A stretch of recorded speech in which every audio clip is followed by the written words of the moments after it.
Hello, c'est Greg. Aujourd'hui, j'aimerais vous parler des boîtes automatiques et manuelles.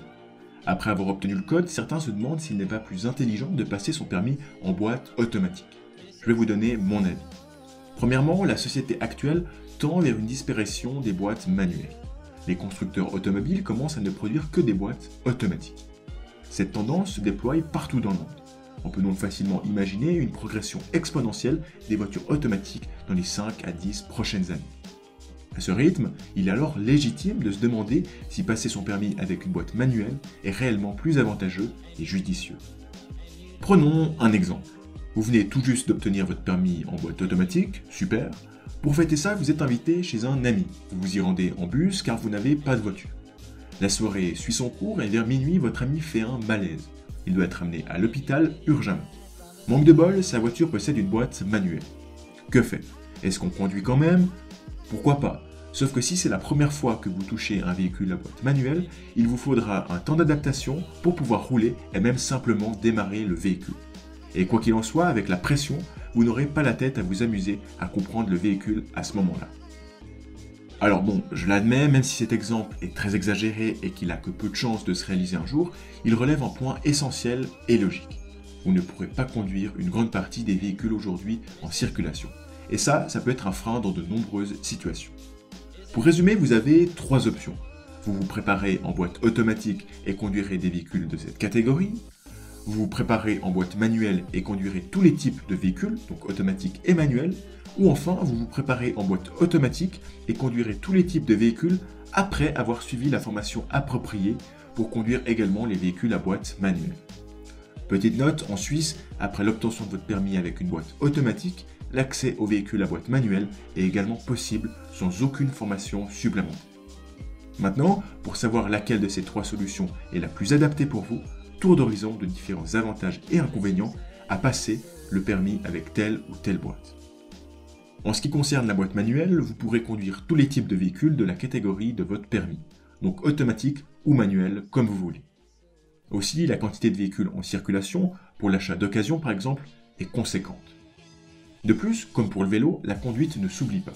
Si vous apprenez à conduire avec une boîte manuelle, même si vous passez à une boîte automatique après l'obtention de votre permis, vous garderez à vie tous les mécanismes et réflexes acquis durant votre préparation.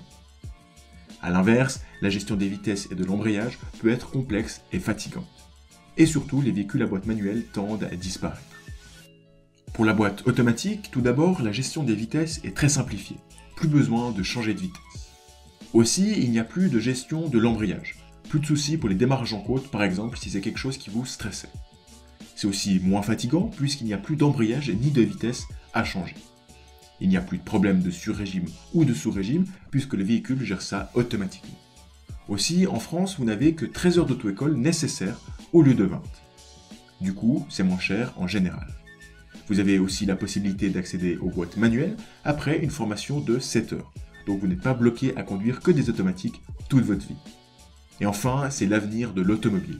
Donc d'ici quelques années, les véhicules automatiques feront partie de la majorité.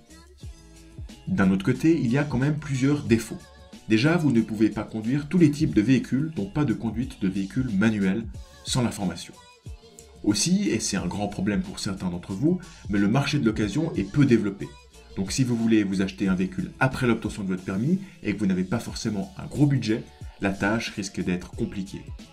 De plus, si vous avez de la peine avec les règles de circulation, conduire une voiture automatique n'y changera rien.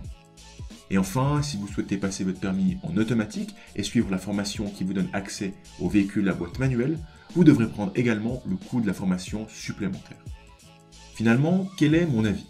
Alors, si la boîte manuelle n'est pas la cause principale de vos erreurs et que la gestion de l'embrayage et des pédales n'est pas un problème insurmontable pour vous, optez pour la boîte manuelle.